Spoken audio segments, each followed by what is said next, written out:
রবিবার ছুটির দিনেও কর্মে অবিচল মন্ত্রী অগ্নিমিত্রা পাল। আসানসোল বাজারকে আরো আধুনিক, পরিচ্ছন্ন এবং সুশৃঙ্খলভাবে গড়ে তোলার জন্য আসানসোল মিউনিসিপ্যাল কর্পোরেশনের আধিকারিক এবং আসানসোল বাজার কমিটির সদস্যদের সঙ্গে আসানসোল বাজার পরিদর্শন করলেন অগ্নিমিত্রা পাল।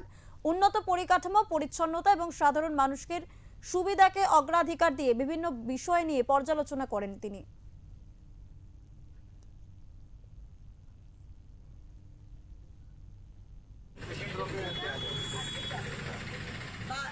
এরকম না পুলিশ করলেও পুলিশ কাছে দেবো, তাই আমরা তো ফুটপাত বানাবো না, ওদেরকে হাতে দরকার নেই। অলরেডি তো এরা ট্যাক্সি হচ্ছে, লেট দেম স্টে। তো জাস্ট টেম্পোরারি মেকশিফট আমরা করছি, যেটা জিজ্ঞা মোড়ে যেটা প্রথম আমরা গেলাম। ছুটির দিনেও কাজে অবিচল মন্ত্রী অগ্নিমিত্রা পাল। রবিবার আসানসোল বাজার পরিদর্শন করলেন পুর ও নগর উন্নয়ন মন্ত্রী অগ্নিমিত্রা পাল।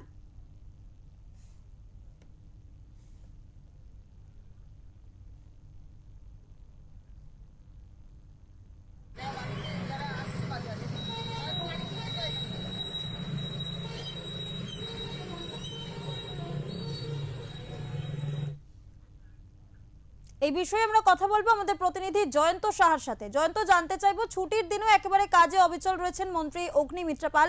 তিনি আসানসোল বাজার পরিদর্শন করলেন এবং তারপর তিনি ঠিক কি জানালেন?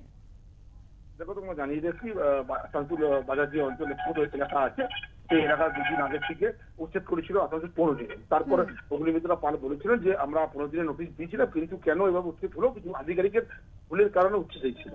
সেই উচ্ছেদের জন্য তিনি বারবার উনি জানিয়েছেন যে সময় দেওয়া হলে দুর্গাপূজা পর্যন্ত আর কিছু করা হবে না, দুর্গাপূজার পরেই কিন্তু উচ্ছেদ করা হবে, পুনর্বাসন দেওয়া হবে, অন্য জায়গায় একটা জায়গাতে নিয়ে যাওয়া হবে, ফুটপাথকে যারা ফুটের উপরে দোকান করে, যারা বিজনেস করে তাদেরকে নিয়ে যাওয়া হবে এবং বলেছেন।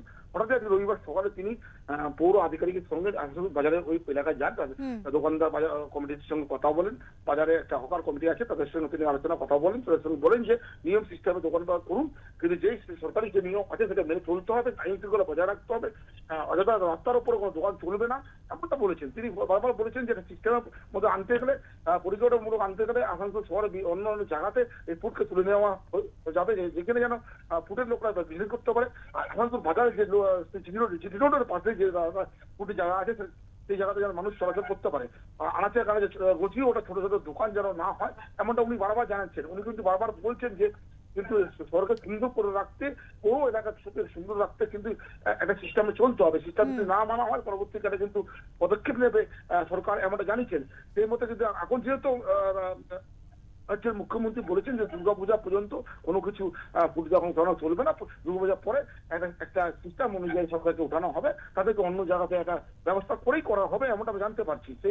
সেই মতে কিন্তু কাজ এখনো স্থাপিত রয়েছে, কিন্তু যারা ফুটের উপর দোকান করেন তারা কিন্তু পুনরায় ফুটো করে দোকান লাগাবে, কিন্তু বারবার তাকে বলে দিচ্ছে যে তারা রাস্তার উপরে না আসে, আসানসোল শহরে যে মেন জিটি রোড আছে জিটি রোড উপরে যেন দোকান নিয়ে না আসে, খেলা নিয়ে আসুক বা ছোট ছোট স্টল নিয়ে আসুক বা ঝুপড়ি বানিয়ে দোকানদার আছে তাদেরকে বারবার সতর্ক করে দিচ্ছেন, কোনো যেন নিয়ম না ভাঙা হয় সেটা বারবার দেখতে বলেছে দোকানদারকে। এবারে কমিটির সঙ্গে কথা বলেছেন, যারা হকার কমিটি আছেন তাদের সঙ্গে কিন্তু বারবার কথা বলে আলোচনা করেছেন, তারা একটা নিয়ম অনুযায়ী যেন দোকান পাঠ করে আসানসোল শহরে, এমনটা আমি জানতে পারছি। ধন্যবাদ জয়ন্ত তোমাকে।